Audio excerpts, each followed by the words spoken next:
I'm Brian Gibson. I'm in Lightning Bolt. I'm Brian Chippendale. I'm also in Lightning Bolt. This is what's in my bag.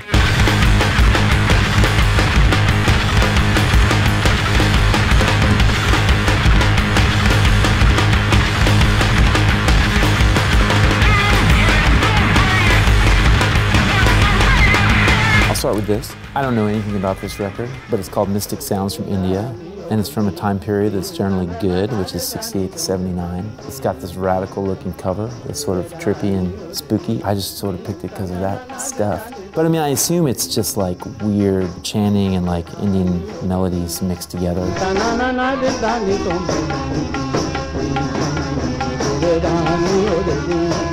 I got some art books. There's this one, Hundertwasser, which looks really beautiful. I don't know a lot about this guy. He's Austrian, and he's an architect and a painter. I think he was really utopian. Just like really all organic forms, and all of his stuff kind of blends in with nature. He's the guy that does like the grass surfaces that go up on the roof and stuff. This is the stuff I've seen where it goes like the grass goes up over the roof and like comes back down. I think he like really passionately believed that this was like how the world should look. Yeah, the cover's awesome. I don't know how they printed this, but it's actually embossed, and the back is red. It's a cool book. Yeah, it's really nice. Damn, I hope you forget about that and leave in the van. Music of Tanzania. Yet another record I know nothing about.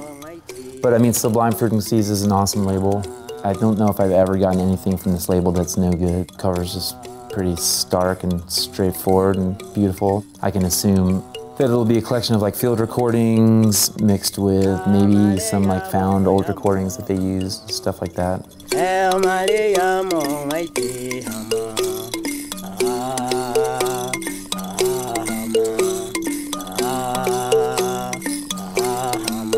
Once I bought a CD, like a mail order CD, maybe like Music of Ghana or something, and it just starts going and it's just talking about horse tranquilizers. It's like this 30-minute long infomercial about like these horse sedatives. And I was like, whoa, this is the weirdest. I mean, Sublime Frequencies gets pretty weird sometimes. And I think I told someone about it and they were like, that's not what that record sounds like. So I wrote them and they were like, what? They had manufactured the wrong thing. But I kind of didn't know. I was like, wow, this one's really experimental. I got a couple Moondog CDs. I just started getting really into Moondog stuff. All of his CDs sound really different, but he's like a classical composer, and he made a bunch of his own instruments. Sometimes he's just like reciting poetry that he writes, and he just seems like a real dreamer. He was blind from a really early age, and he hung around on the streets of New York dressed like a Viking.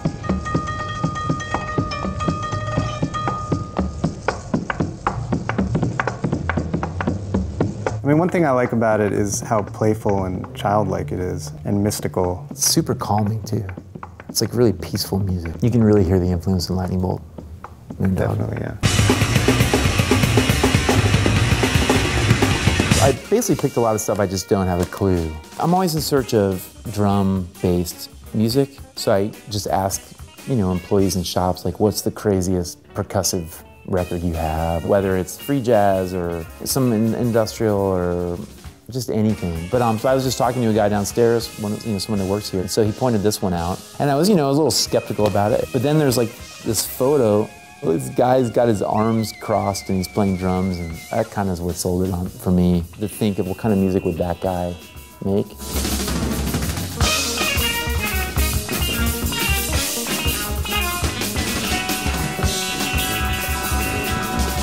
Ronald Shannon Jackson. I don't know him, but we shall see. Just trying to like accumulate a collection of just weird drumming records, which also I think goes into this one. This is it's kind of like a tutorial demonstrative record about bongos. The cover alone is worth taking home. I'm sure it'll be guys being like, and next up we have the blah blah blah blah, and they'll be like. By adding more and more of this type of accent, we find a combination for a solo or break.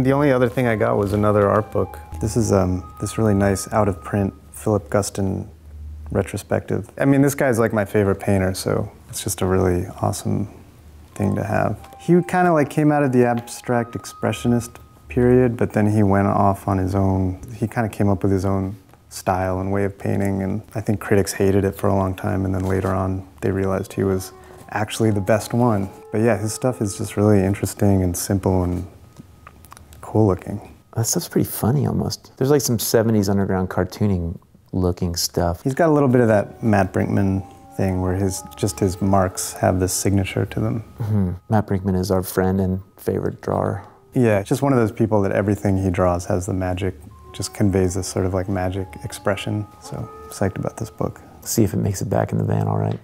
It's gonna be like covered in rotten bananas. I know. This is yet another record I know nothing about. 12 fantasy pieces after the Zodiac for amplified piano. You know, there's a little description on the back for each sign. So like number 1 is exuberantly with primitive energy. And then number 5 is dark, phantasmic, subliminal.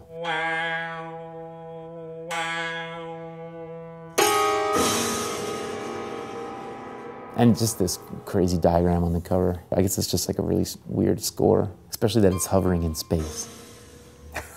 Smegma, long-running, notorious, it's called Mutant Stomps, and that's pretty much like what kind of band they are, like Mutant Stomp band. I know like Wolf Eyes, noise band Wolf Eyes love Smegma. They're like these parental figures for a lot of really weird, out there noise guys. And I don't have any Smegma records, so I just kind of go in and grab this one.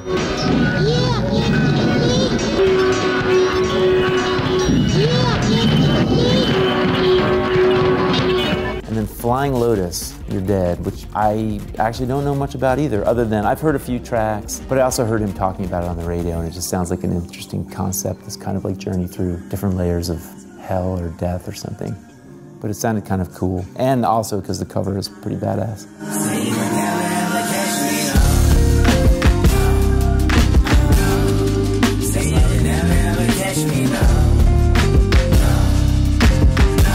And then the other day I was actually on Twitter and I ended up like having a little Twitter conversation with Thundercat, who like I think did some production on this. Yeah, but these guys, I don't know, they put on Twitter like a year ago like, we're looking for the dudes from Lightning Bolt. And then, you know, a year later, I still haven't found us yet. And then last but not least, I got Interstellar on DVD. I went and saw this in the IMAX and I was so excited about it like 90% of the way through. And then it ended. And I was so bummed on it. For the first like 5/6 of the movie, it was this movie about space and about like just like the grandness and the depths of space. And it was like man's place in space. And then suddenly in the last, you know, little bit they twist it, and suddenly it's a movie about humans. And it's a movie about like humans transcending space and being almost like bigger than space. It was a very grounded movie, and then they just like threw all that grounding away to have some emotional impact. Love is the one thing we're capable of perceiving that transcends dimensions of time and space. And the fact that he was really tan the whole time, but I can overlook that. But I want to give it another chance. And even just to see a few scenes, like this really gorgeous scene where he's walking on this like ice or rock planet or something. Tars, best weird robot dude ever, especially when he runs. Yeah, that robot's so cool. It's so iconic just like, and strange, yeah. And that's what's in our bag. Although we didn't get a bag. We're supposed to be given a bag.